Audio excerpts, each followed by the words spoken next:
Hello, നമസ്കാരമുണ്ട്. Welcome to വായനാലോകം.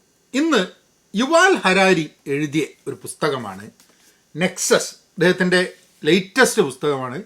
September 2024, കഴിഞ്ഞ വർഷം ആണ് ഇത് റിലീസായത്. വായിച്ചിട്ട് കുറച്ച് മാസങ്ങൾ, എനിക്ക് 2 മാസമൊക്കെയായി വായിച്ചിട്ട്. ഇത് ഒരു സൈൻഡ് കോപ്പി കേട്ടോ. സൈൻഡ് കോപ്പി എന്ന് പറഞ്ഞാൽ മോള് ലണ്ടനിൽ പോയിട്ടുണ്ടായിരുന്നു ഒരു ഫ്രണ്ടിൻ്റെ കൂടെ. അപ്പോൾ ലണ്ടനിൽ പോയപ്പോൾ എനിക്ക് എന്തെങ്കിലും പുസ്തകം മേടിക്കണമെന്ന് പറഞ്ഞിട്ട് ഒരു പുസ്തകക്കട അന്വേഷിച്ച് നടന്ന ഒരു പുസ്തകക്കട കണ്ട് ഭയങ്കര തിരക്കായിരുന്നു മുമ്പിൽ. അവൾ ചോദിച്ചു, തെറ്റത്ത് ഒരു പുസ്തകക്കടയിൽ ഇത്ര വലിയ തിരക്ക്. അപ്പോൾ അവൾ പോയിട്ട് നോക്കുമ്പോൾ അവിടെ യുവാൽ ഹരാരി ഇരുന്ന് സൈൻ ചെയ്ത് കൊടുക്കുന്നുണ്ട് ലണ്ടനിൽ. അങ്ങനെ അവൾ ആ പുസ്തകം എടുത്തിട്ട് സൈൻ ചെയ്തൊരു കോപ്പി എൻ്റെ കട്ടക്കട്ടെ. കാരണം എന്താ വെച്ചാൽ അദ്ദേഹത്തിൻ്റെ Sapiens, Homo Deus, 21 lessons for 21st century ഇതൊക്കെ വായിച്ച് ഞാൻ ഇവളോട് ബുക്കാണ്, ഞാൻ സാപ്പിയൻസ് ബുക്ക് കൊടുത്തിട്ട് ഇവളോട് വായിക്കണമെന്ന് പറഞ്ഞിട്ടുണ്ടായിരുന്നു. അതുകൊണ്ട് ചിലപ്പം അതിനൊരു റീപേയ്മെൻറ്റ് എന്നുള്ള രീതിയിലായിരിക്കും സൈൻഡ് കോപ്പി ഓഫ് നെക്സസ് നമുക്ക് തിരിച്ചോളൂ തന്നത്. എനിവേ, ഈ പുസ്തകത്തിനെ പറ്റിയിട്ട് നിങ്ങൾ ചിലപ്പം കേട്ടിട്ടുണ്ടാകാൻ മതി, ആൾക്കാർ പറയുന്നത് കേട്ടിട്ടുണ്ടായിരിക്കാൻ മതി. വായിക്കുമ്പം ആൾക്കാർക്ക് അവരുടേതായ ഇൻ്റർപ്രിട്ടേഷൻസും പെർസെപ്ഷൻസും ഉണ്ടായിരിക്കും. ഞാൻ മനസ്സിലാക്കിയ കാര്യം ഞാൻ നിങ്ങളുടെ കൂടെ ഷെയർ ചെയ്യാം. ഒരു 4 പോയിന്റുകളിൽ കൂടിയാണ് ഞാൻ ഈ വീഡിയോ ചെയ്യാൻ ഉദ്ദേശിക്കുന്നത്. ഒന്ന്, ഇൻഫർമേഷൻ. രണ്ടാമത്, stories and cooperation and collaboration. 3, advancements in technology, എങ്ങനെ നമ്മളതിനെ നോക്കി കാണുന്നു എന്നുള്ളത്. അവസാനം AI. അപ്പോൾ AI ആണ് ഇതിൻ്റെ ഒരു, അതായത് ഇൻഫർമേഷൻ നെറ്റ്വർക്ക്സ് ശിലായുഗത്തിൽ നിന്നും ആർട്ടിഫിഷ്യൽ ഇൻ്റലിജൻസിൻ്റെ കാലം വരെ ഇൻഫർമേഷൻ നെറ്റ്വർക്ക്സിൻ്റെ ഹിസ്റ്ററിയെക്കുറിച്ചാണ് ഈ പുസ്തകം പറയുന്നത്. നമ്മൾ ഇൻഫർമേഷൻ നെറ്റ്വർക്ക് എന്ന് പറയുമ്പോൾ എപ്പോഴും നമുക്ക് കമ്പ്യൂട്ടറിനെ കുറിച്ചും ഒക്കെയാണ് നമ്മുടെ മനസ്സിൽ വരിക. പക്ഷേ കമ്പ്യൂട്ടറിന് എന്നുള്ള രീതിയിൽ മാത്രമല്ല, വേറെ പല രീതിയിലും ഇൻഫർമേഷൻ, അതായത് കേവ് ഡ്രോയിങ്സ് തൊട്ട് ആ ഇൻഫർമേഷൻ വരുന്നുണ്ട്. ആ ഇൻഫർമേഷൻ ആൾക്കാർ തമ്മിൽ നെറ്റ്വർക്ക് ക്രിയേറ്റ് ചെയ്യാൻ വേണ്ടി സഹായിക്കുന്നുണ്ട്. അപ്പം ശിലായുഗത്തിൽ കമ്പ്യൂട്ടർ കണ്ടെത്തുന്നതിന് മുമ്പേ, പ്രിൻറ്റിങ് കണ്ടെത്തുന്നതിന് മുമ്പേ ഒക്കെ തന്നെ ശിലായുഗം മുതൽ നമുക്ക് ഇൻഫർമേഷൻ എന്നുള്ള സംഭവം ഉണ്ട് എന്നുള്ളതാണ്. അത് ക്രിയേറ്റ് ചെയ്യുന്ന നെറ്റ്വർക്ക്സും. അപ്പോൾ ആദ്യത്തെ point, information. Information is the building block of reality എന്നുള്ളൊരു കോൺസെപ്റ്റ്. അതായത് യാഥാർത്ഥ്യം, റിയാലിറ്റി, എൻ്റെ റിയാലിറ്റി, വേറൊരാളുടെ റിയാലിറ്റി, നമ്മളുടെ റിയാലിറ്റീൻ്റെ ബേസ് എന്ന് പറയുന്നത് ഇൻഫർമേഷനാണ് എന്നുള്ളൊരു തോട്ട്. അതിൻ്റെ കൂടെ ഈ ഇൻഫർമേഷൻ കോൺട്രവേഴ്ഷ്യൽ ആവാനുള്ള സാധ്യതയുണ്ട്. അതായത് എൻ്റെ കയ്യിലുള്ള വിവരവും വേറൊരു കയ്യിലുള്ള വിവരവും നോക്കിക്കഴിഞ്ഞിട്ടുണ്ടെങ്കിൽ വിവരം എന്ന് പറയുന്നത് as such can be controversial. ഇത് ഞാൻ ചില ഐഡിയാസ് നിങ്ങളുടെ മുമ്പിലേക്ക് വെക്കുകയാണ്. ഈ പുസ്തകത്തിൽ നിന്ന് ഞാൻ മനസ്സിലാക്കിയ ചില കാര്യം, ഞാൻ വായിച്ച ചില കാര്യങ്ങളും. അത് ഒരു ഇത്രയും വലിയൊരു പുസ്തകം, ഏതാണ്ട് 500 പേജുണ്ട്. അത് ഒരു 10-15 മിനിറ്റ് കൊണ്ട് പറഞ്ഞു തീർക്കാൻ കഴിയില്ല എന്നുള്ളതുകൊണ്ട് just be with me. So information is a building block of reality. Information can be controversial. People compare to establish competing versions of reality. അതായത് നമ്മളുടെ 2 ആൾക്കാരെ വെച്ച് നോക്കുക. 2 ആൾക്കാരെ, ഇയാൾക്ക് X ഇൻഫർമേഷൻ ഉണ്ട്, ഇയാൾക്ക് Y ഇൻഫർമേഷൻ ഉണ്ട്. X ഇൻഫർമേഷൻ ഒരു റിയാലിറ്റി ക്രിയേറ്റ് ചെയ്യുന്നുണ്ട്, X reality. Y information Y reality. ഈ X റിയാലിറ്റിയും Y റിയാലിറ്റിയും തമ്മിൽ കോമ്പീറ്റ് ചെയ്യാനുള്ള, മത്സരിക്കാനുള്ള സംഭവമുണ്ട്. രാഷ്ട്രീയം നോക്കൂ, നറേറ്റീവ്സ്, പല പല തരങ്ങളിലെ മതങ്ങൾ അല്ലെങ്കിൽ ആശയങ്ങൾ, ഇതിലൊക്കെ ഉണ്ടാവുന്ന പരസ്പരമായിട്ടുള്ളൊരു ആ കോമ്പറ്റീഷനും സംഭവങ്ങളൊക്കെ ഉണ്ടല്ലോ. കാരണം ഇവരൊക്കെ ബേസായി നിലനിൽക്കുന്ന ഇൻഫർമേഷൻ വ്യത്യസ്തമാവാൻ സാധ്യതയുണ്ട് എന്നുള്ളത് കൊണ്ട് തന്നെ ഇവരൊക്കെ കാണുന്ന റിയാലിറ്റിയിലും മാറ്റം വരാൻ സാധ്യതയുണ്ട്. Information does not always reflect reality. നമുക്ക് X വിവരമുണ്ട്, ആ X വിവരം നമുക്കൊരു X റിയാലിറ്റി തരുന്നുണ്ട് നമ്മളുടെ അതിൽ. അതാണ് നമ്മളുടെ റിയാലിറ്റി. അവിടെ Y ഇൻഫർമേഷൻ Y റിയാലിറ്റി കൊടുക്കുന്നുണ്ട്. പക്ഷെ നമ്മൾ X റിയാലിറ്റിയും Y റിയാലിറ്റി ഉള്ള 2 ആൾക്കാരും മനസ്സിലാക്കേണ്ട സാധനം വെച്ചാൽ, നമ്മളുടെ കയ്യിലുള്ള വിവരം ശരിയായിക്കൊള്ളണമെന്നില്ല, ഇൻഫർമേഷൻ ശരിയായിക്കൊള്ളണമെന്നില്ല. ആ ഇൻഫർമേഷൻ കറക്റ്റ് റിയാലിറ്റി തന്നോളണമെന്നില്ല എന്നുള്ളത്. എന്ന് പറഞ്ഞാൽ എനിക്കും തെറ്റാം, അയാൾക്കും തെറ്റാം, നമുക്കൊക്കെ തെറ്റാൻ സാധ്യതയുണ്ടെന്നുള്ളത്. ഇതാണ് ശരിയെന്ന് വിചാരിച്ച് നമ്മൾ അതിനങ്ങോട്ട് തീർപ്പ് കൽപ്പിക്കുമ്പോൾ മനസ്സിലാക്കണം ആ തീർപ്പ് തെറ്റാവാൻ സാധ്യതയുണ്ട് എന്നുള്ളത്. ഇത് because it is fundamentally telling you that what you think is real and true might not necessarily be real and true. അതിപ്പോൾ നിങ്ങളൊരു മതത്തിൽ വിശ്വസിക്കുകയാണെങ്കിലും രാഷ്ട്രീയ പാർട്ടിയിൽ വിശ്വസിക്കുകയാണെങ്കിലും നിങ്ങളൊരു നേതാവിൻ്റെ കാര്യം വിശ്വസിക്കുകയാണെങ്കിലും ഇങ്ങനെയാണ് ലോകം വർക്ക് ചെയ്യുന്നതെന്ന് നിങ്ങളുടെ ഒരു ധാരണ ഉണ്ടെങ്കിലും ഇതൊന്നും ശരിയാവാൻ സാധ്യതയില്ല. ഇതൊക്കെ ക്വസ്റ്റ്യനബിളാണ്. All these can be questioned എന്നുള്ളൊരു തോട്ട്. അതാണ് ഫസ്റ്റ് പോയിന്റിൽ ഇതാക്കേണ്ടത്. ആ ലെവലിലേക്ക് നമുക്ക് ചിന്തിക്കണം എന്നുണ്ടെങ്കിൽ നമുക്ക് പല കാര്യങ്ങളെയും നമ്മൾ ചോദ്യം ചോദിച്ചുകൊണ്ടിരിക്കണം. നമ്മൾക്ക് വളരെ സ്ട്രോങ് ആയി ബിലീവ് ചെയ്യുന്ന സംഭവങ്ങളെ വരെ നമ്മൾ ചോദ്യം ചെയ്യേണ്ട ആവശ്യമുണ്ട് എന്നുള്ളതാണ്. രണ്ടാമത് സ്റ്റോറീസ് ആൻഡ് കോപ്പറേഷൻ. മനുഷ്യകുലം, ഹ്യൂമൻ ബീയിങ്സ് എന്താണ് ഭയങ്കര സക്സസ്ഫുൾ ആകാൻ കാരണം? ഹ്യൂമൻ ബീയിങ്സിന് കോർപ്പറേറ്റ് ചെയ്തിട്ട് ഒരുമിച്ച് കാര്യങ്ങൾ ചെയ്യാൻ പറ്റുന്നു എന്നുള്ളതാണ് നമ്മളുടെ ഡെവലപ്മെൻറ്റിൻ്റെ, നമ്മുടെ പ്രോഗ്രസിൻ്റെ ഏറ്റവും വലിയ കാരണം. നമ്മൾ നിയാൻഡർതാൽസും ഹോമോസാപ്പിയൻസും ഒരുമിച്ച് ഒരു കാലത്ത് ഈ ലോകത്തിലുണ്ടായിരുന്നു. ഇപ്പം നിയാൻഡർതാൽസ് ഇല്ല. അതായത് ആഫ്രിക്കൻ്റെ പുറത്തുള്ള നമ്മളെപ്പോലുള്ള കുറേ ആൾക്കാരുടെ DNA-യിൽ ഒരു സർട്ടൻ പെർസെൻറ്റേജ് നിയാൻഡർതാൽ DNA ആണെന്നുള്ളത്. അതായത് നിയാൻഡർതാൽസും ഹോമോസാപ്പിയൻസും തമ്മിൽ തന്നെ ബന്ധപ്പെട്ടിരുന്നത് ഒരു കാലത്ത്. പക്ഷെ നിയാൻഡർതാൽസ് എക്സ്റ്റിങ്ക്റ്റ് ആയിപ്പോയി, ഹോമോസാപ്പിയൻസ് ഫ്ലറിഷ് ചെയ്തു.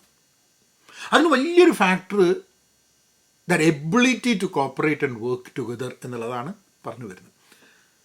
കൂടുതൽ കൂടുതൽ കാര്യങ്ങൾ കൂടുതൽ ടെക്നോളജി വരുന്ന സമയത്ത് നമ്മൾ പഠിക്കുകയും മനസ്സിലാക്കുകയും ചെയ്യും. പക്ഷേ that's one reason. Language place A important part and also the way we communicate, the way we collaborate, the way we work together, ഇതൊക്കെ വലിയൊരു ഫാക്ടറാണ്. നമ്മൾ ചില നറേറ്റീവ്സ് നമ്മൾ എഗ്രി ചെയ്യുന്ന വഴി നമ്മൾ വർക്ക് ചെയ്യാൻ തയ്യാറാവുന്നുണ്ട്. ഒരു റിലീജിയൻ്റെ കീഴിലുള്ള ആൾക്കാർ, ഒരു രാഷ്ട്രീയ പാർട്ടീൻ്റെ കീഴിലുള്ള ആൾക്കാർ, ഒരു പ്രത്യേക ആശയത്തിൻ്റെയും പ്രത്യയശാസ്ത്രത്തിൻ്റെയും കീഴിൽ നിൽക്കുന്ന ആൾക്കാർ, ഒരു നേതാവിൻ്റെ കീഴിൽ അണിനിരക്കുന്ന ആൾക്കാർ. അത് എല്ലാ രീതിയിലും നമ്മൾ നോക്കിക്കഴിഞ്ഞിട്ടുണ്ടെങ്കിൽ ചില നറേറ്റീവ്സിനെ എഗ്രി ചെയ്തുകൊണ്ടാണ് നമ്മൾ വർക്ക് ചെയ്യാൻ തയ്യാറാവുന്നത്. ഒരു കമ്പനീൻ്റെ ആൾക്കാർ വർക്ക് ചെയ്യുന്നത് ഒരു പ്രത്യേക ഫ്രെയിം വർക്ക് അല്ലെങ്കിൽ ഒരു പ്രത്യേക ഐഡിയോളജി മുന്നോട്ട് വയ്ക്കുന്നത് അത് ശരിയാണ് എന്ന് പറഞ്ഞ് നടക്കുന്നത്, ഇതൊക്കെ നറേറ്റീവ്സിനെ എഗ്രി ചെയ്യുന്നൊരു സംഭവത്തിലാണ്. സ്റ്റോറീസ്, കഥകൾ ആണ് നമ്മൾ വിവരം ക്രോഡീകരിച്ച് ഗ്യാദർ ചെയ്തിട്ട് വെക്കാൻ വേണ്ടി ഉപയോഗിക്കുന്നതാണ് കഥകൾ. ഒരു കഥകളിലൂടെ ഇപ്പം റിലീജിയസ് കഥകളായാലും അല്ലാത്ത കഥകളായാലും എല്ലാത്തിനും കഥകളായി. ഇപ്പോൾ ഒരു രാഷ്ട്രീയ പാർട്ടിയാണെങ്കിൽ രാഷ്ട്രീയ പാർട്ടി അതിൻ്റെ ഹിസ്റ്ററി കഥകളിലൂടെയാണ് പറയുന്നത്. ആ കഥ പറയുന്നത് വഴി ആ രാഷ്ട്രീയ പാർട്ടീൻ്റെ ഐഡിയോളജി ആ കഥയിൽ കൂടി ആൾക്കാരുടെ അടുത്തേക്ക് എത്തി. അപ്പോൾ കഥകൾ ഇൻഫർമേഷനെ ഗ്യാദർ ചെയ്ത് വെക്കാൻ വേണ്ടിയുള്ള സംഭവമായിട്ട് കഥകൾ ഉപയോഗിക്കുന്നു. ആ കഥകൾ എഗ്രി ചെയ്യുന്ന വഴി നമ്മൾ കൊളാബറേറ്റ് ചെയ്തിട്ട് വർക്ക് ചെയ്യുന്നു. ഞാൻ നറേറ്റീവ്സിനെ പറ്റി പറയുന്നൊരു പോയിൻറ്റും കൂടെ ഈ ഒരു ഓൺ സ്റ്റോറീസ് ആൻഡ് കൊളാബറേഷൻ. ഈ നറേറ്റീവ്സ് സെൽഫ് കറക്റ്റ് ചെയ്യാൻ തയ്യാറാവണം. തയ്യാറായില്ലെങ്കിൽ പ്രശ്നമുണ്ട്. നമ്മളുടെ ഇന്ന് ഏതൊരാശയത്തിനും, അതിപ്പം റിലീജിയസ് ആയാലും പൊളിറ്റിക്കൽ ആയാലും സോഷ്യൽ ആയാലും ഒക്കെ തന്നെ, ആശയങ്ങൾക്ക് സെൽഫ് കറക്ഷൻ സമ്മതിക്കാത്തൊരു സിറ്റുവേഷൻ ഉണ്ട്. ഒരു കാലത്ത് എഴുതിപ്പെട്ടതാണ്, മാറ്റാൻ പറ്റില്ല, ഇത് മാറില്ല എന്നുള്ള രീതിയിൽ, അല്ലെങ്കിൽ അതിനെ ഡിഫെൻഡ് ചെയ്യാൻ വേണ്ടി നിൽക്കുമ്പോൾ എന്ത് പറ്റും? ഈ സെൽഫ് കറക്ഷനില്ല. നമ്മൾ പുതിയ കാര്യങ്ങൾ കണ്ടെത്തുന്നു, ലോകത്തിനെ പറ്റി പുതിയതായിട്ട് പല ധാരണകളും നമുക്ക് മനസ്സിലാവുന്നു. അപ്പോൾ അതിനെയൊന്നും നമ്മൾ ഉൾക്കൊള്ളാൻ പറ്റാത്ത രീതിയിൽ, ഈ സെൽഫ് കറക്റ്റ് ചെയ്യാൻ പറ്റാത്ത രീതിയിലാണ് പല നറേറ്റീവ്സും കിടക്കുന്നത് എന്നുള്ള പ്രശ്നമുണ്ട്. അപ്പം സ്റ്റോറീസും നറേറ്റീവ്സും നമ്മളെ കൊളാബറേറ്റ് ചെയ്യാൻ സമ്മതിക്കുമ്പോൾ തന്നെ അത് സെൽഫ് കറക്റ്റ് ചെയ്യാത്തതുകൊണ്ട് അത് പഴയതായി പോകുന്നു, അത് റെലവൻസ് നഷ്ടപ്പെടുന്നു. അപ്പോൾ അതിൻ്റെ റെലവൻസി കൂട്ടാൻ വേണ്ടിയിട്ട്, പക്ഷെ എന്നാൽ മാറാതിരിക്കാൻ വേണ്ടിയിട്ടുള്ള അഭ്യാസങ്ങളാണ് പലപ്പോഴും നമ്മൾ കാണുന്നത് എന്നുള്ളത്. That's the second point. Third point, advancements in technology. നമ്മളിപ്പം ടെക്നോളജി അഡ്വാൻസ്മെൻറ്റ്സ്, അതായത് നമ്മളിപ്പം പ്രിൻറ്റിങ് ടെക്നോളജി, ടൂൾസ്, പ്രിൻറ്റിങ്, പിന്നെ ഇൻഡസ്ട്രിയൽ റെവല്യൂഷൻ, അങ്ങനെ ഒരു സംഭവം തന്നെയാണല്ലോ ഇൻ്റർനെറ്റ് റെവല്യൂഷൻ. അത് ആർട്ടിഫിഷ്യൽ ഇൻ്റലിജൻസ് ഉണ്ട്, അങ്ങനെ ഒരു വിപ്ലവമാണ് അല്ലേ, അങ്ങനെ ഒരു റെവല്യൂഷണറി തോട്ടാണ് എങ്ങനെ AI മുന്നോട്ട് കൊണ്ടുപോകുന്നത്. നമ്മൾ ഈ ഇൻഡസ്ട്രിയൽ റെവല്യൂഷനെയും അതേപോലെ പ്രിൻറ്റിങ് പ്രസ്സിനെയും പ്രിൻറ്റിങ് റെവല്യൂഷനെ പറ്റിയൊക്കെ ആലോചിക്കുമ്പോൾ അതുകൊണ്ട് ലോകം വളരെയേറെ മുന്നോട്ട് പോയി എന്നുള്ളത് തോന്നില്ലേ. കാരണം ഒരു കാലത്ത് ഈ അടുത്ത് ഞാൻ വായിച്ചു, സോക്രട്ടീസ് പറയാറുണ്ട് അത്രയും, സോക്രട്ടീസിന് എഴുതുന്നത് തീരെ ഇഷ്ടമല്ല. എഴുത്തുകുത്തുകളെ സോക്രട്ടീസ് പറഞ്ഞ മനുഷ്യൻ്റെ ചിന്തകളെ തന്നെ തടസ്സം ചെയ്യുന്നൊരു സംഭവമാണ് പ്രിൻറ്റിങ്, എഴുത്തുള്ളത്. മൂപ്പര് ഫുൾ വർത്തമാനത്തിൻ്റെ ആളായിരുന്നു. അതായത് ചോദ്യം ഉത്തരം, ക്വസ്റ്റ്യൻസ്, ആൻസേഴ്സ്, ആ ഡയലോഗാണ് മൂപ്പരുടെ മെയിൻ സംഭവം സോക്രട്ടീസിൻ്റെ. മൂപ്പര് പറഞ്ഞതെന്ന് വെച്ചാൽ എഴുത്തുകുത്തുകൾ വന്നു കഴിഞ്ഞാൽ ഡയലോഗ് നഷ്ടപ്പെട്ടു പോകുന്നുള്ളതായിരുന്നു മൂപ്പരെ ബേജാറ്. എനിവേ, നമുക്കപ്പോൾ പ്രിൻറ്റിങ്ങും ഇൻഡസ്ട്രിയൽ റെവല്യൂഷനും ഒക്കെ നമ്മളുടെ പ്രോഗ്രസ്സിന്, നമ്മളുടെ ഉന്നമനത്തിന് വേണ്ടി കുറേ കാര്യങ്ങൾ ചെയ്തിട്ടുണ്ടെന്നുള്ള നമ്മൾ മനസ്സിലാക്കുന്നത്. പക്ഷേ ഇവിടെയാണ് യുവാൽ ഹരാരി പോയിന്റ് കൊണ്ടുവരുന്നത്. ഏത് റെവല്യൂഷൻ ഇങ്ങനത്തെ അത് നല്ലതാവുന്നതിന് മുമ്പേ കുറേ ദോഷങ്ങൾ ചെയ്യുന്നു. ഇപ്പോൾ പ്രിൻറ്റിങ്ങിൻ്റെ സംഭവം നോക്കിക്കഴിഞ്ഞാൽ നമ്മൾ വിചാരിക്കും പുസ്തകങ്ങൾ അച്ചടി വന്നു, ആൾക്കാരുടെ അടുത്തേക്ക് ഇൻഫർമേഷൻ വന്നു, ആൾക്കാർക്ക് പഠിക്കാൻ പറ്റി, ആൾക്കാർക്ക് പഴയ കാര്യങ്ങൾ, ആൾക്കാർക്ക് റെക്കോർഡ് ചെയ്യാൻ പറ്റിയ കാര്യങ്ങൾ, ആൾക്കാർക്ക് പാസ്റ്റിനെ പറ്റി, പ്രസൻറ്റിനെ പറ്റി, നമ്മളിൽ നിന്ന് വ്യത്യസ്തമായ ആൾക്കാരെ പറ്റി ഇതൊക്കെ പഠിക്കാൻ നമുക്ക് പറ്റി. പക്ഷെ അറ്റ് ദ സെയിം ടൈം പ്രിൻറ്റിങ്ങിൻ്റെ ഈ Gutenberg has been responsible for more deaths than anyone എന്നുള്ളതൊരു സ്റ്റേറ്റ്മെൻറ്റ് അദ്ദേഹം പറയുന്നുണ്ട്. അതെന്താ പറയുന്നതെന്ന് പറഞ്ഞു കഴിഞ്ഞാൽ, പ്രിൻറ്റിങ് വന്ന സമയത്ത് ഏറ്റവും കൂടുതൽ പ്രിൻറ്റിങ് ഉപയോഗിച്ചത് യൂറോപ്പിലൊക്കെ ആണെങ്കിൽ ഈ വിച്ച് ഹണ്ടിങ് എന്ന് പറഞ്ഞ സംഭവമുണ്ട്. അതായത് അവർക്ക് എസ്റ്റാബ്ലിഷ്മെൻറ്റ് ഇഷ്ടമില്ലാത്ത ആൾക്കാർ വിച്ചസ് ആണ് എന്നും പറഞ്ഞിട്ട്, മന്ത്രവാദിനികളാണ്, മന്ത്രവാദത്തിൻ്റെ ആൾക്കാരാണെന്ന് പറഞ്ഞിട്ട് അവരെ പിടിച്ച്, അതായത് എത്രയോ ആൾക്കാരെ, ലക്ഷക്കണക്കിന് ആൾക്കാരെ കൊല്ലാൻ ഇടവരുത്തിയ ഒരു സംഭവമാണ് ഈ പ്രിൻറ്റിങ് തുടക്കത്തിൽ. അപ്പം ആ ഒരു ഭയങ്കരമായിട്ടുള്ള ദ്രോഹങ്ങൾ സമൂഹത്തിന് ചെയ്തിട്ട് ഓരോ പീരീഡ് ഓഫ് ടൈമാണ് സാധനങ്ങൾ മാറിക്കൊണ്ടിരിക്കുക. ഇൻഡസ്ട്രിയൽ റെവല്യൂഷൻ ആണെങ്കിൽ, ഇൻഡസ്ട്രിയൽ റെവല്യൂഷൻ വന്ന സമയത്ത് ചെറിയ കുട്ടികളെ 16-17 മണിക്കൂർ കഠിനാധ്വാനം ചെയ്യിക്കുന്ന ഇൻഡസ്ട്രിയൽ ഫാക്ടറീസിൽ വർക്ക് ചെയ്യിപ്പിക്കുക, ആൾക്കാർക്ക് തീർത്തും ഇൻഹ്യൂമൺ ആയിട്ടുള്ള കണ്ടീഷൻസിൽ വർക്ക് ചെയ്യേണ്ടി വരിക, ഇതൊക്കെ ഇൻഡസ്ട്രിയൽ റെവല്യൂഷൻ്റെ ഭാഗമായിട്ട് അനുഭവിക്കേണ്ടി വന്നതാണ്. പക്ഷെ നമ്മൾ എന്ത് ചെയ്യും? ഇത് കറക്റ്റ് ചെയ്തു. നമ്മൾ പ്രിൻറ്റിങ് എന്ത് ചെയ്യുന്നു എന്നുള്ളത് കൺട്രോൾ ചെയ്തു. നമ്മൾ അതേപോലെ തന്നെ ഇൻഡസ്ട്രിയൽ റെവല്യൂഷൻ്റെ സംഭവം വേജസ്, വർക്ക് കണ്ടീഷൻസ്, അങ്ങനെ പല കാര്യങ്ങൾ ഇന്നും വർക്ക് പ്ലേസസിനെ കുറിച്ചിട്ടുള്ള ചർച്ചകളിൽ ഈ കാര്യങ്ങൾ വരുന്നുണ്ട്. അതായത് മനുഷ്യനെ, അതായത് ഇൻഹ്യൂമൺ ആയിട്ടുള്ള കണ്ടീഷൻസിൽ ആൾക്കാർ വർക്ക് ചെയ്യുന്നത് പാടില്ല, മെൻ്റൽ ഹെൽത്തിനെ പറ്റി പറയുന്നുണ്ട്. ഇതൊക്കെ നമ്മൾ സംസാരിക്കുന്നുണ്ട്. കാരണം എന്താണെന്ന് പറഞ്ഞാൽ ഈ പ്രിൻറ്റിങ് റെവല്യൂഷൻ ആയാലും ഇൻഡസ്ട്രിയൽ റെവല്യൂഷനൊക്കെ ആയാലും നമ്മൾ പുതിയ പുതിയ കാര്യങ്ങൾ മനസ്സിലാവുമ്പോൾ, നമ്മൾ സോഷ്യലി കോൺഷ്യസ് ആവുന്ന സമയത്ത് ഇതിനെയൊക്കെ മാറ്റാനും ഇതിനെയൊക്കെ കറക്റ്റായ രീതിയിൽ കൺട്രോൾ ചെയ്താലും മുന്നോട്ട് പോകാൻ വേണ്ടിയിട്ടുള്ള ഒരു സംവിധാനവും നമ്മൾ ഏർപ്പാടാക്കുന്നുണ്ട്. അപ്പോൾ ആ ഒരു തോട്ട് ഏതൊരു സാധനം വരുമ്പോഴും, ഇപ്പം കാരണം ആർട്ടിഫിഷ്യൽ ഇൻ്റലിജൻസ് എന്ന് പറയുമ്പോഴേക്കും ഗുണമേ ഉള്ളൂ എന്ന് വിചാരിക്കുന്ന ആൾക്കാരോട് വെയിറ്റ്, ഒരു മിനിറ്റ് ഒന്ന് അടങ്ങ് എന്ന് പറഞ്ഞിട്ട് ഈ പോയിന്റ് ഇടുകയാണ്. കാരണം ഇന്ന് നല്ലതെന്ന് നമ്മൾ കരുതുന്ന സംഭവത്തിനും ഒരു ഡേർട്ടി പാസ്റ്റ് ഉണ്ടായിരുന്നു എന്നുള്ളത്. സോ ആർട്ടിഫിഷ്യൽ ഇൻ്റലിജൻസ് നല്ലതാണ്, ഗുണം ചെയ്യുന്നു പറയുമ്പോഴും അത് ദ്രോഹം ചെയ്യാനുള്ള സാധ്യതകളുണ്ട് എന്ന് നമുക്ക് മനസ്സിലാക്കിക്കൊണ്ട് വേണം മുന്നോട്ട് നോക്കാൻ എന്നുള്ളൊരു പോയിന്റ് കൂടിയാണ്. And that I think is A very important. So ഇത് ഒന്നെങ്കിൽ എല്ലാം മോശം അല്ലെങ്കിൽ എല്ലാം നല്ലതെന്നുള്ള, ഇതല്ലാണ്ട് ഈ ഗ്രേ ഏരിയയിൽ ഇതിൻ്റെ ഇടയിലാണ് എവിടെയാണ് ഈ സംഭവം കിടക്കുന്നത്. കറക്റ്റായിട്ട് നമ്മൾ മാനുവർ ചെയ്ത് കൊണ്ടുപോകണം എന്നുള്ളതാണ്. ദോഷം കുറച്ച് ഗുണം കൂട്ടി മുന്നോട്ട് കൊണ്ടുപോകണം എന്നുള്ളൊരു സംഭവം. ആൻഡ് അടുത്തത് AI ഈസ് എ റെവല്യൂഷൻ. അതായത് പ്രിൻറ്റിങ് റെവല്യൂഷൻ പോലെ അല്ലെങ്കിൽ ഇൻഡസ്ട്രിയൽ റെവല്യൂഷൻ പോലെ ഒക്കെ തന്നെയുള്ളൊരു സംഭവം തന്നെയാണ് ആർട്ടിഫിഷ്യൽ ഇൻ്റലിജൻസ് എന്നുള്ളത്. കാരണം അത് സെൽഫ് ലേണിംഗ് ആയിട്ട് വരുന്നൊരു സംഭവമാണ്. അതിൻ്റെ ത്രെറ്റ്സ് എന്താണ് എന്നുള്ളതാണ്. അപ്പോൾ ഈ പുസ്തകം വായിച്ച് അധികം ആൾക്കാർ ഈ പോയിന്റുകൾ മാത്രമേ ചർച്ച ചെയ്യുന്നുള്ളൂ. അതായത് പെസിമിസ്റ്റിക് ആണ്, ആർട്ടിഫിഷ്യൽ ഇൻ്റലിജൻസിൻ്റെ എതിരാണ്, ഇങ്ങനത്തെ രീതിയിലാണ് ഇയാളെ പറ്റി കംപ്ലീറ്റ് പറയുന്നത്. അതായത് ഹിസ്റ്ററി പറഞ്ഞാൽ പോരെ, ഇയാളെന്തൊരു അറിയാത്ത കാര്യത്തിന് പോയി പറയണം എന്നൊക്കെ ഉള്ളതാണ്.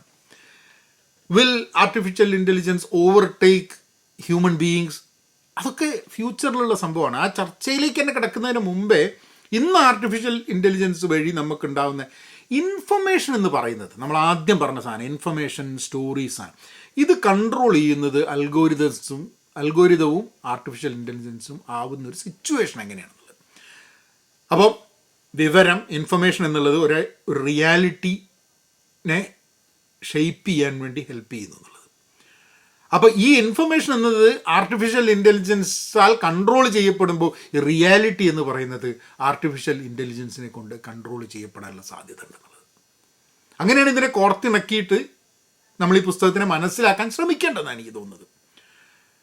അപ്പം അൽഗോരിതം എല്ലാത്തിനെയും AI ടൂൾസിനെയും കാര്യങ്ങളൊക്കെ കൂടുതൽ കൺട്രോൾ ചെയ്തിട്ട് അതിൻ്റെ ഇമ്പാക്റ്റിനെ പറ്റി കൂടുതൽ മനസ്സിലാക്കിയിട്ട് വേണം മുന്നോട്ട് പോകാൻ എന്നുള്ളതാണ് അദ്ദേഹം മുന്നോട്ട് വയ്ക്കുന്നൊരു സംഭവം. അതായത് ഫ്രീ ആയിട്ട് അങ്ങ് എന്ത് വേണേൽ ചെയ്യാമെന്നുള്ള രീതിയിൽ എത്തിക്കഴിഞ്ഞിട്ടുണ്ടെങ്കിൽ വി മൈറ്റ് ഹാവ് പ്രോബ്ലം. ഇപ്പോൾ എലക്ഷനുകൾ അൽഗോരിതംസ് വെച്ചിട്ടും AI വെച്ചിട്ടും ഒക്കെ തന്നെ എലക്ഷനുകളുടെ ആ നറേറ്റീവ് മാറ്റുക, ആ റിയാലിറ്റി ആൾക്കാർക്ക് മനസ്സിലാവുന്ന സംഭവം അത് ചില വിഭാഗങ്ങൾക്ക് വേറെ വിഭാഗങ്ങൾക്കെതിരെ ഒരു സ്റ്റോറീസ് സ്പണ്ണപ്പ് ചെയ്യാൻ വേണ്ടിയിട്ട് സഹായകമാവുക. ഇതൊക്കെ വലിയ പ്രശ്നമാണ്. അപ്പം ചിലപ്പോൾ ഡിക്റ്റേറ്റേഴ്സ് ആവാൻ സാധ്യതയുള്ള ആൾക്കാർക്ക് അവർക്ക് സെൻട്രലൈസ്ഡ് ആയിട്ട് ഇൻഫർമേഷൻ കൺട്രോൾ ചെയ്യാൻ വേണ്ടിയിട്ടുള്ളൊരു സാഹചര്യങ്ങൾ കൂടുതൽ ഉണ്ടാവാൻ സാധ്യതയുണ്ട് ഇതിൽ. പക്ഷെ ഇവിടെയും വേറൊരു പ്രശ്നമുണ്ട്. What if N AI goes wrong? അപ്പം ഈ ഡിക്റ്റേറ്റേഴ്സിൻ്റെ ഏറ്റവും വലിയൊരു ശക്തി എന്ന് പറയുന്നത് ആൾക്കാരെ ഭയപ്പെടുത്തി നിർത്തുക എന്നുള്ളതാണ്. ഫിയർ അത് വലിയൊരു ടൂളാണ്. ഇപ്പം ചരിത്രത്തിൽ ഹിറ്റ്ലർ, മുസോളിനി ഇങ്ങനെയൊക്കെ ചിന്തിക്കുകയാണെങ്കിൽ, അല്ലെങ്കിൽ ഇപ്പം റഷ്യയിൽ സ്റ്റാലിൻ്റെ കാര്യമൊക്കെ പറയുകയാണെങ്കിൽ, സ്റ്റാലിൻ്റെ കഥകൾ കേട്ട് കഴിഞ്ഞിട്ടുണ്ടെങ്കിൽ അതായത് ആ പേടി എന്നുള്ള സാധനമുണ്ട്. സ്റ്റാലിൻ്റെ ഒരു കഥ ഐ തിങ്ക് നെക്സസിൽ തന്നെ പറയുന്നതാണെന്ന് എനിക്ക് തോന്നുന്നത്. അതോ വേറെ പുസ്തകമുണ്ട്. ഇങ്ങനെ ഈ കയ്യടിക്കും, ആൾക്കാരെ കൊണ്ട് കയ്യടിപ്പിക്കും. അപ്പോൾ ഇങ്ങനെ പറയുമ്പോൾ അതായത് കയ്യടി നിർത്താൻ പറ്റില്ല, എല്ലാവരും പേടിയാണ് കയ്യടി നിർത്താൻ. കയ്യടി നിർത്തി കഴിഞ്ഞിട്ട് അതിലൊരാൾ എന്നിട്ട് കയ്യടി നിർത്തും. കയ്യടി നിർത്തുന്ന സമയത്ത് അയാളെ എന്നിട്ട് ശിക്ഷിക്കും.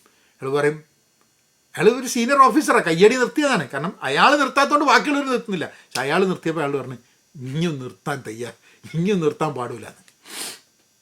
അപ്പം അങ്ങനെ പേടിപ്പിച്ചിട്ട് ഇപ്പം ഹിറ്റ്ലറിൻ്റെ, സ്റ്റാലിൻ്റെ, മുസോളിനിയുടെ, പോൾ പോട്ടിൻ്റെ കാലത്ത് അങ്ങനെ പല പല ആൾക്കാർ ലോകത്ത് അവരെയൊക്കെ അങ്ങനെയാണ്. അവരെപ്പോലെയൊക്കെ കുട്ടി ആവാൻ തയ്യാറായിട്ടുള്ള ആൾക്കാർ മുമ്പുള്ള ലോകത്തുണ്ട് കേട്ടോ.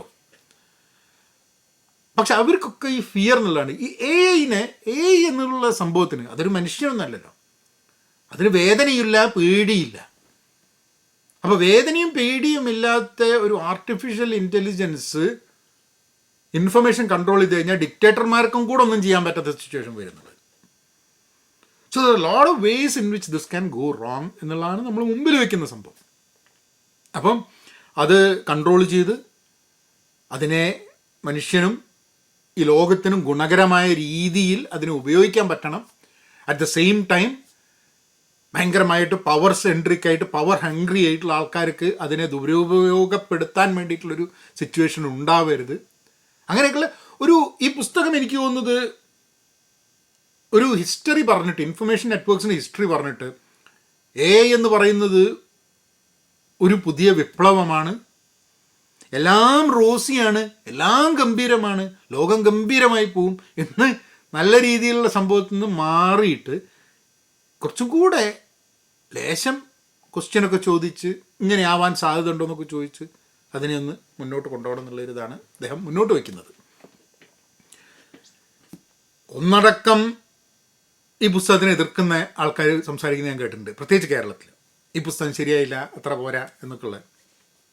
അതിലൊന്നും അർത്ഥമുണ്ടെന്ന് എനിക്ക് തോന്നുന്നില്ല. എന്നെ സംബന്ധിച്ചിടത്തോളം എനിക്ക് മനസ്സിലാക്കാൻ വേണ്ടിയില്ല. ഞാൻ ഒരിക്കലും പ്രിൻറ്റിങ് പ്രസ്സിനെ കുറിച്ചോ ഇൻഡസ്ട്രിയൽ റെവല്യൂഷനെ കുറിച്ചോ ഈ രീതി ചിന്തിച്ചിട്ടുണ്ടായിരുന്നില്ല. അതായത് എത്രയോ പെയിന് ഈ സമൂഹത്തിനും ലോകത്തിനും നൽകിയിട്ടാണ് ഇതൊക്കെ ഇന്ന് നമ്മൾ കാണുന്ന ലെവലിലേക്കുള്ളൊരു ഒരു ഒരു പ്രോഗ്രസീവ് സാധനമായിട്ട് നമുക്ക് തോന്നുന്നൊരു കാര്യം വന്നിട്ടുള്ളത്. AI എന്നുള്ളത് ഗുണകരമായിട്ടുള്ള, ഇപ്പം നമ്മൾ ഉപയോഗിക്കുന്നത് ChatGPT ഉപയോഗിക്കുമ്പോൾ, so there's a lot of benefits in doing that. But when information gets controlled and the narratives get controlled by AI, then how do we all connect with each other and collaborate with each other on realities that we agree on? ഇതൊരു വലിയ fundamental ചോദ്യമാണ്. അപ്പോൾ ഇതിൻ്റെ അവസാനം ഇതിൽ പറയുന്നൊരു സംഭവം, what is our responsibility for a better world? ഒരു നല്ല പുതിയൊരു ലോകത്തിന് വേണ്ടി, for a better world than what it is now. നമ്മളുടെ ഉത്തരവാദിത്തം എന്താണെന്നുള്ളത് എനിക്കൊന്നും അതിൻ്റെ ഉത്തരവാദിത്തം ഇതൊക്കെ ഈ പുസ്തകം വായിക്കുക, അതിനെക്കൂടെ ചർച്ച ചെയ്യുക, നമുക്ക് കോൺട്രിബ്യൂട്ട് ചെയ്യാൻ പറ്റുന്ന എന്താണെന്നുള്ളത്. So I just want to share about this book. കാരണം ഈ പുസ്തകം പല വീഡിയോ ചെയ്യുമ്പോൾ ഈ പുസ്തകം അവിടെ അങ്ങനെ കിടക്കുന്നുണ്ട്. അപ്പോൾ ആൾക്കാർ ഇതിനെപ്പറ്റി എപ്പോഴാണ് പറയുക എന്നുള്ളത്. Hopefully I have made you want to read the book rather than not read the book. So I think I really appreciate if you can get and read it. മലയാളത്തിലേക്ക് വന്നിട്ടുണ്ടോ എന്ന് അറിഞ്ഞൂടാ. മലയാളമാണ് വായിക്കുകയെന്നുണ്ടെങ്കിൽ മലയാളത്തിൽ വരാൻ വേണ്ടി കാത്തിക്കുക. ഇംഗ്ലീഷിലാണെങ്കിൽ വായിക്കുകയോ അതിൻ്റെ ഓഡിയോ ബുക്ക് ഏതെങ്കിലും ഓഡിബിൾ അങ്ങനത്തെ എന്തെങ്കിലും ഓഡിയോ പ്ലേസസ് നിന്ന് take it and read it. അപ്പോൾ അടുത്ത പുസ്തകമായിട്ട് ഇനിയും വരാം. ചാനൽ സബ്സ്ക്രൈബ് ചെയ്തിട്ടില്ലേ, ഇത്ര നേരം കേട്ട് നിങ്ങൾ ചാനൽ സബ്സ്ക്രൈബ് ചെയ്തിട്ടില്ലേ, please do this. This channel is primarily or only dedicated to introducing you to books. നമ്പനായിരാക്കാം.